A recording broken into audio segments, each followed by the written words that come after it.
987, année sacrée. Hugues Capet, proclamé roi de France, est le premier roi à officiellement utiliser la langue romane, donc l'ancêtre du français, auprès des sujets du peuple. Et deuxième année très importante, 1066, l'Angleterre passe sous la régence de Guillaume le Conquérant, qui va imposer le français à la cour et à la noblesse à grands coups de tatane. Et ça va avoir une influence énorme sur le développement et la progression de notre langue. Linguistique de Témor, c'est parti!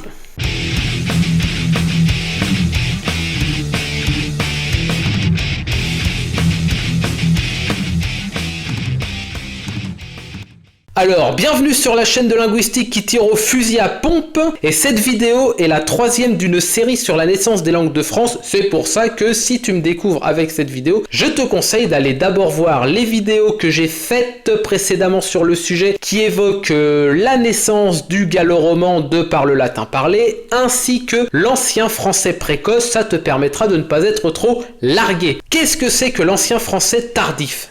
C'est un état de la langue que l'on situe chronologiquement entre le 11e jusqu'à peu près au 13e, 14e siècle environ, et qui est localisé principalement autour de villes telles que Paris, Tours, Orléans, Soissons, Angers, plutôt on va dire le nord et vraiment le centre de la France, quoi, mais également à la cour d'Angleterre. Et ça, c'est très important à retenir, faut bien que ça reste là, vous allez voir pour la suite. Alors, qu'est-ce qui ne change pas par rapport à l'ancien français précoce? Là, je parle pour le coup de l'ancien français tardif. Qu'est-ce qui va pas changer? On a toujours une langue bicasuelle, voilà. C'est-à-dire qu'en gros, vous avez le cas sujet, c'est-à-dire, par exemple, on va avoir dans la chanson de Roland, L'ireis Marsil était un Saragoutz. Là, on a le sujet. Par contre, si on utilise Livre Manour, l'Eguin et le Baston, là, on est avec le cas oblique, puisqu'en fait, c'est les compléments et en gros, c'est toutes les autres fonctions dans la phrase. Là, relativement simple à retenir, même pour ceux qui aiment pas trop les déclinaisons, les machins, ça va. Il y a toujours pas d'orthographe.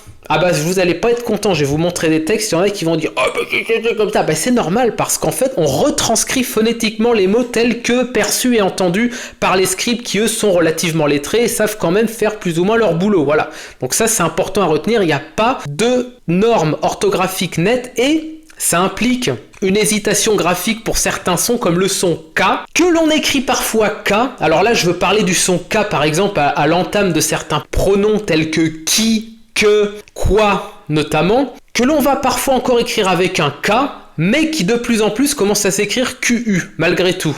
Et surtout, on a toujours la tendance à ne pas utiliser les pronoms personnels en face des verbes conjugués, ce qui pose un gros problème pour les Français actuels, mais qui en pose beaucoup moins pour les Italiens, Espagnols, Roumains, je crois qu'ils ne le font pas non plus, qui est en gros de dire par exemple « je chante » simplement de dire « chante », « tu chantes » simplement de dire « chante », etc. À l'heure actuelle, ça pose un problème car on a une homophonie pour à peu près toutes les conjugaisons sauf la première et la deuxième du pluriel, chantons, chanter, mais pour tout le reste, on entend chante. Ce qui n'est pas le cas en ancien français. Le verbe chanter conjugué au présent ressemble à ça. Donc, on peut effectivement se passer des pronoms personnels puisque on va tout prononcer et on arrive simplement à la prononciation à identifier de qui on parle, ce qui est quand même vachement pratique. Par contre, ce qui va changer, ce qui va changer. Là, on est sur un gros remaniement. Alors là, pour vous dire, par exemple, on va avoir cette fameuse mutation du son que en son tch.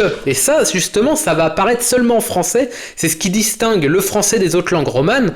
Pour vous donner un exemple, le fameux canter va devenir chanter. Oui, je sais, c'est très beau, j'ai un très bel accent de l'ancien français. Et ça, on a l'habitude. On dit chanter. Par contre, ça va être généralisé, c'est-à-dire que par exemple la ceinture, la ceinture de chasteté, n'est-ce pas? Soyons chastes messieurs. Voilà, la ceinture, ça va devenir la chanture. Et dans certaines régions, ça va rester ceinture, et dans certaines régions, ça va donner chanture, par exemple. Et ça, on va voir ça dans un des textes que je vous ai sélectionnés. Donc, il faut pas avoir peur de ce truc-là. Quand on étudie l'ancienne langue, on trouve parfois des anachronismes orthographiques qui ensuite seront révisés, notamment à la Renaissance. On va avoir également, et ça c'est pas banal, la nasalisation.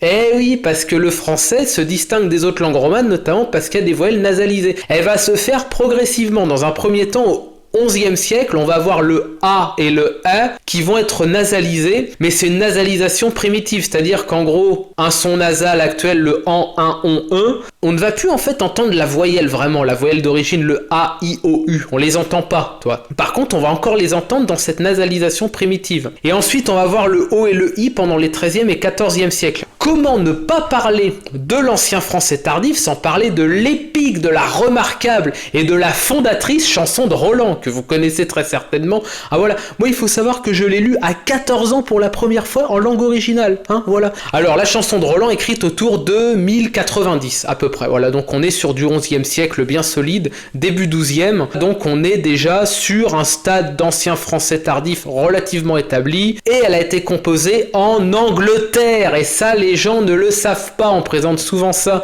comme un texte purement franco-français. Oui, mais il faut savoir que puisqu'effectivement on parlait également français à la cour d'Angleterre et la noblesse et les scribes savaient parfaitement écrire la langue, et ben effectivement on a eu un peu de littérature qui est venue de là-bas, dont la chanson de Roland, qui est considérée comme étant le premier texte littéraire au sens strict, c'est-à-dire qu'on a une forme versifiée avec un canon, le décasyllabe, en français. Voilà. Et je vous ai sélectionné une pastourelle de l'excellent Jean Baudel, la fin du 12e, début 13e siècle, qui s'appelle tout bêtement la Pastourelle 5. Ouais, voilà, le gars il s'est dit, bon voilà, j'en ai déjà écrit 4, qu'est-ce qu'on en a à foutre de mettre des titres au bout d'un moment, voilà. T'as plus bien d'idées à un moment donné, hein. Voilà, donc on va voir un peu ça, et on va commencer tout de suite avec la chanson de Roland. Je suis une bonne âme, je suis extrêmement magnanime, je vous ai mis une translittération en français moderne à côté. Bah voilà, j'ai pas envie que vos petits neurones fusionnent à cause d'un texte qui a été écrit 1000 ans auparavant quand même. Alors là déjà je pense qu'on commence à se rendre compte que c'est un tout petit peu plus familier quand même. On est sur un état de langue qu'on peut un peu mieux comprendre que les serments de Strasbourg et que la vie de Saint-Léger. Là on a beaucoup de choses à dire, notamment des termes qui n'existent plus mais qui ont malgré tout enfanté de quelques mots dérivés en français. On a notamment cet excellent freindre à la 5e ligne, voilà, de la première laisse, alors qui veut dire en gros briser, freindre ça veut dire briser, qui a quand même donné enfreindre, c'est un dérivé direct, qui veut dire briser au sens, au sens métaphorique, quand vous brisez une loi. Ah voilà, bande de petits hors-la-loi, bande de petits faquins. Et ça donnait également la fraction. Voilà, la fraction, c'est un morceau de quelque chose qui est cassé. Et en gros, qu'est-ce que ça donnerait si on essayait de lire, par exemple, la première laisse? Carl Lirway, Nostramper Magnas. Le S des fins de mots est relativement doux. C'est d'ailleurs pour ça qu'il va disparaître.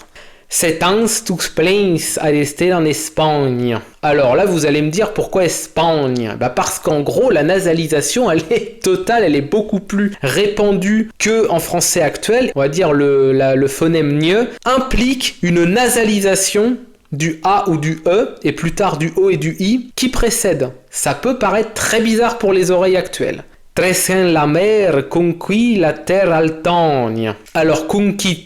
Faut préciser que le U se prononce OU. Encore à cet état de langue, il se prononcera U environ, on estime, entre 100 et 150 ans plus tard. Mais là, on est encore sur une prononciation assez archaïque du U. Il se prononce encore comme, d'ailleurs, on le prononce dans les langues européennes actuelles. Hein. Il n'y a que en français où on a dit « Oh bah non, là, on va le prononcer différemment. Hein. » L'exception française, monsieur, hein, voilà. « Nia Castel qui devint Louis Rémagne. » En gros, Rémagne, ça veut dire « rester ».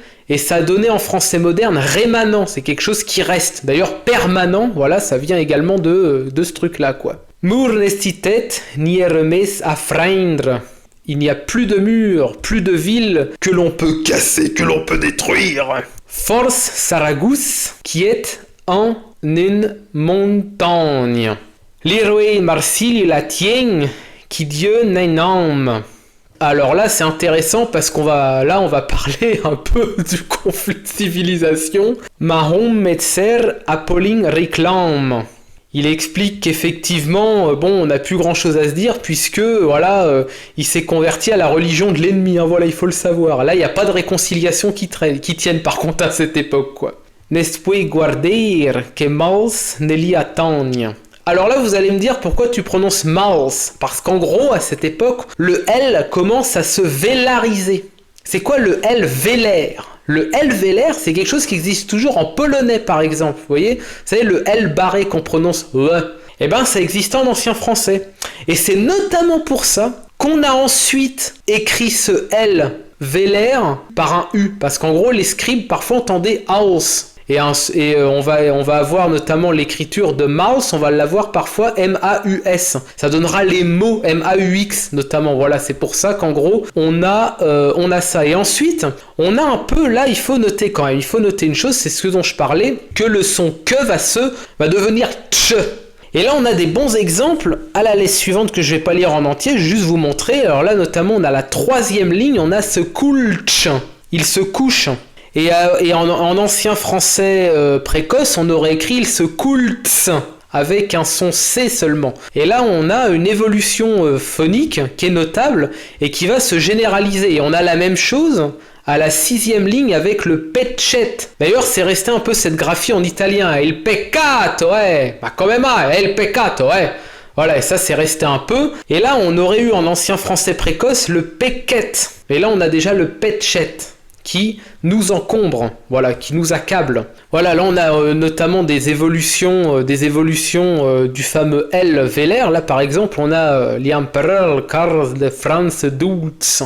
Alors Dulz, qui se prononce presque comme douce à l'heure actuelle, bah, ça montre bien que le U se prononçait OU, encore, voilà, on a par exemple en dessous confondre, Vénus, confondre, qui peut paraître extrêmement barbare pour les oreilles actuelles, mais il faut comprendre qu'on est encore très, hésitant sur les prononciations, on évolue lentement vers le français, vers le moyen français, mais c'est relativement lent. L'évolution du C en tche n'est pas encore complètement accomplie, puisqu'on a encore le castel, qui deviendra le chastel, pour devenir le chastel, et pour devenir le château à la fin, voilà. Bah voilà la chanson de Roland. Je ferai des capsules sur la chanson de Roland, parce que quand même ce texte est extrêmement fondateur. Et là on pourrait quand même se dire, comment se fait-il que la littérature française commence en Angleterre et pas sur le sol de France? Eh ben il y a une bonne raison, c'est que même si UCAP commence à utiliser la langue française, enfin l'ancien français, qu'ils appellent parfois encore d'ailleurs langue romane, elle a pas encore un statut de prestige suffisamment élevé pour qu'on se dise, ah bah tiens on va écrire dans cette langue, voilà, on va un peu essayer de répandre cette langue qui est la langue vernaculaire, et de l'élever au niveau artistique. Par contre, en Angleterre, ils se disent, bah quand même, c'est vrai que cette langue, elle est quand même belle, il y a quand même une belle harmonie, il y a quand même, parce qu'il faut comprendre que l'ancien français est extrêmement riche en termes de voyelles, de son voyelle, on en a beaucoup plus qu'en français moderne, c'est d'ailleurs pour ça que ça a créé un bazar impossible et que le système vocalique s'est considérablement simplifié, notamment dans la transition entre notamment le 12e et le 15e, 16e siècle, vous voyez, c'est pas si vieux finalement quand on regarde bien. Et l'auteur présumé de la chanson de Roland, Touroldus, a estimé que la langue romane était digne d'être couchée sur papier pour entamer la postérité, et c'est donc en Angleterre qu'est née la littérature française. C'est assez drôle de se dire ça, mais c'est pourtant historiquement le cas. Ça va pas rester comme ça, vous imaginez bien, puisque les Occitans au sud, ils commencent à s'énerver, voilà, les troubadours commencent un peu à écumer tout le royaume. C'est là que vont naître différents styles, notamment les rondeaux et les pastourelles. Alors les pastourelles, là, il faut comprendre que c'est en général une petite mise en scène d'un pro-chevalier très courageux, très BG, vraiment le giga Tchad, qui par de là les méandres des contrées profondes du royaume de France, fait parfois la rencontre d'une petite demoiselle pour venir lui proposer de participer à quelques petites sauteries, n'est-ce pas, vous m'avez compris. Voilà, et là justement on va voir un peu une pastourelle, donc celle de Jean Bedel, et là je vais pas vous mettre la traduction parce que je sais que vos neurones auraient un petit peu flanché face à la chanson de Roland, parce que l'état de langue était relativement archaïque. Par contre, la langue a vachement évolué en 100, 110, 150 ans à peu près. Et je pense que vous allez être capable de reconnaître pas mal de choses avec seulement le texte original. Là, on a la mise en situation. Contre le doux temps nouvelle, qu'herbe point nouvelle, que les jours sont clairs et belles. Ah, si je me mets à bafouiller, ça va pas être possible là, Et la saison's belle. Joute le monde Cassel, trouver Paterelle. Oui, alors ça je sais que ça va vous faire bizarre, mais le O il est assez problématique. Parfois il se prononce OU, parfois il se prononce O, voilà, comme le O moderne, et parfois il se prononce E. Vous voyez un peu, par exemple, vous avez ça encore maintenant quand on dit la porte, on dit pas la porte, on dit la porte. Bah ça c'est des restes du O ouvert qui existait, qui était beaucoup plus généralisé en ancien français. Et de fouil chapelle un pur gonel, et chanture, la fameuse ceinture, d'un rosel, rossicalmail, doralo aïe, perins les fies d'un ourde, d'autre par fretel. On a donc le chevalier qui arrive et qui trouve la petite Paterelle. Voilà, parce qu'en fait, la Paterelle, voilà, c'est le nom de la petite bergère. Hein, c'était comme ça qu'on les appelait. Et il a décrit, elle porte un petit chapeau de paille, elle a une petite jupette, elle a une jolie petite ceinture. Donc, alors là, il commence à sentir l'inspiration qui monte. Hein. Notre chevalier se dit, là quand même, je vais m'approcher d'elle et je vais aller entamer la discussion. Et d'ailleurs, c'est ce qu'il va faire. Voilà, là on voit la suite. Hein. Je descendis el prael et je lui dis mademoiselle, t'es bonne, t'as pas un 06 ? Non, mais je déconne à peine, c'est vraiment ce qu'il va faire. Bon, avec des mots choisis, évidemment, voilà, avec les mots qui sont les mots du XIIIe siècle. Mais c'est quand même l'idée qui est derrière. Damoiselle, emmenez, man belle joyelle, les meilleurs coutelles vous donnerez d'un paterelle. Alors là, c'est drôle parce que c'est vraiment littéralement du chère demoiselle, aimez-moi, vous aurez de ma part un bien meilleur. Alors un cotel, en gros, c'est un habit un peu noble, on va dire. Voilà, c'était un signe de distinction. Même belle joyelle, alors de magnifiques bijoux. Et par contre, c'est là que tu te rends compte que voilà, la petite gourgandine ne se laisse pas marcher sur les pieds. Elle lui répond, Lors dit Péronel. Alors on imagine que c'est son nom, Péronel. D'ailleurs, dans les pastourelles, il s'appelle soit Pérens. Donc là, c'est en général le nom du berger. C'est Pierre en fait. Pérens, c'est Pierre. Et Péronel, c'est Périne par exemple. Voilà. Périne, c'est vraiment le féminin originel de Pierre, la forme féminine originelle de Pierre. Elle lui répond, j'ai oui main flamangel qui triomphavel. Et sont devant terrisnel, de can grand querelle. Dorolo aïe, ne sais mi mon pince qui d'amour m'appelle. Elle lui dit, j'en ai rencontré des grandes gueules dans ton genre, qui n'ont que de la parole. Favel, c'est littéralement de la parole, voilà, ça donnait la fable, ça vient de fabula, ça donnait favel, en ancien français, ça a disparu ensuite, ça n'a rien vraiment donné, et qui n'arrête pas de se vanter jusqu'à chercher les problèmes. Vas-y, tu cherches la bagarre ou quoi, cousin ? Ça va mal se passer, là ? Donc en gros, là, elle commence à lui mettre une bonne douche froide, mais alors quelque chose de concret, quoi. Et alors ça continue, hein, voilà, là on fait une petite description de la jeune fille. La pateur uclair levis, et que lour rusé. Alors là, c'est important quand vous avez un féminin, vous voyez les deux E, il faut vraiment entendre les deux E, parce que c'est ce qui va distinguer le féminin du masculin. D'ailleurs, ça existe toujours dans certaines régions, de prononcer rosé quand c'est au féminin. Il va lui répondre, il va pas se laisser faire. Il va vraiment, là on a vraiment un persévérant. Là on a un persévérant, voilà, il veut percer. Dis-lui, belle, votre ami suit s'il vous agrée. D'ailleurs les petits malins là, vous voyez pas là ce que les Anglais nous ont piqué ? Ah bah si tu l'as pas vu, t'as besoin d'une paire de lunettes, camarade, hein. S'il vous agrée, agree. Voilà, quand vous dites en anglais « if you agree », en fait ça vient de chez nous, c'est un mot qu'ils nous ont volé. 45% du vocabulaire anglais vient du français entre grosso modo le 10e jusqu'au 16e, 17e siècle à peu près. Sire, j'ai mon cœur promis et ma mort donnée. À Perrin qui je m'ouvre pris doit y être épousé. Mais nous sommes entrepris en cette contrée. Doralo, aïe! Je suis déjà promise à mon Perrin, voilà, je dois l'épouser. Nous nous sommes entrepris en cette contrée, voilà, nous nous sommes rencontrés, voilà, on pourrait dire en cette contrée, voilà. Et en plus, elle continue, voilà, elle continue. Elle lui dit, les Français si ont été qui trop l'ont gâté. Ah bah voilà, elle critique les Français, voilà, c'est une Française qui critique la France, voilà, qui critique les Français. Le gauchisme, monsieur, voilà, le gauchisme est en marche, hein, voilà. On en a les premières traces au XIIIe siècle, voilà, c'est extrêmement grave, voilà. Cancel les pastourelles. Il la niquera pas, hein. Non, voilà, je sais qu'il y en a qui se demandent... Voilà, c'est de la gourgandine des prés, un coup ça te dit oui, un coup ça te dit non, ça te dit surtout non d'ailleurs, mais là... Non, là, le glaive va rester dans le fourreau, hein, ça je peux vous le dire. Hein.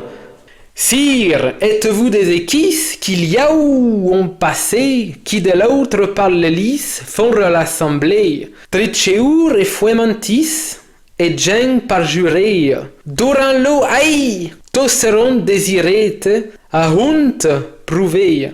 Oui, parce que quand vous avez un H, il faut l'entendre. Et je vais vous dire pourquoi il faut l'entendre. Parce que les H, à l'entame des mots, la majorité proviennent de termes d'origine francique, puisque les H, à l'entame des mots anciennement d'origine latine, ont disparu dès le latin parlé. Voilà, ça j'en avais déjà parlé un petit peu. Et on va regarder un peu maintenant le texte en lui-même, parce que là, certains ont noté comment se fait-il que dans la première strophe, on a « les jours sont clairs et belles ». Pourquoi on a « sont » qui est un pluriel, et clair et belle, pourquoi il n'y a pas de S? Parce que ça vient d'une règle en latin, qui était qu'au nominatif, les pluriels n'avaient pas de S, ils avaient un I.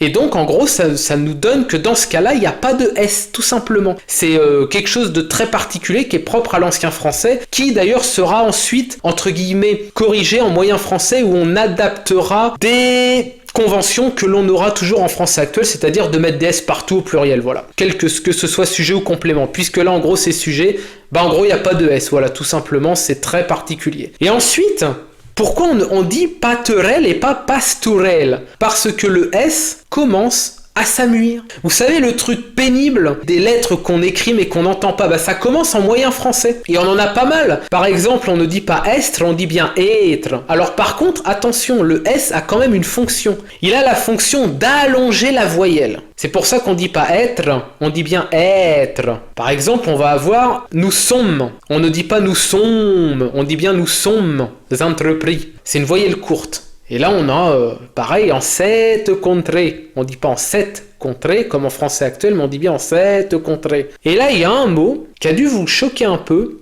À la deuxième ligne de la dernière strophe, liao. Et ça, c'est l'eau. Ouais, je sais, c'est particulier. C'est un mot qui a été énormément tourmenté pendant toute son évolution de aqua en latin à eau en français moderne, qui est passé par 1 million de dérivations, de variables régionales, de variables vocaliques. On en parlera, on fera une capsule sur ce mot-là en particulier parce que vraiment il le mérite. Et donc on parle bien de l'eau. Tu sais, c'est la nana qui te colle un râteau mais qui en plus argumente encore derrière. Tu sais, toi tu t'es pris la douche froide, tu te fais tout petit, t'as envie, voilà, t'espères même que personne t'a reconnu dans la rue, tu vois. Mais elle continue. Elle te dit, est-ce que vous faites partie des faquins qui ont passé la rivière de l'autre côté du lit de la rivière et qui font leur assemblée? Alors leur assemblée, il faut comprendre une chose, c'est que en ancien français, ça a aussi le sens de bataille. C'est pas forcément intuitif, c'est pour ça que moi j'ai un dictionnaire d'ancien français qui m'aide un petit peu. Et elle continue, elle dit ce sont des tricheurs et des parjures, et ils seront très vite déshérités et voués à la honte.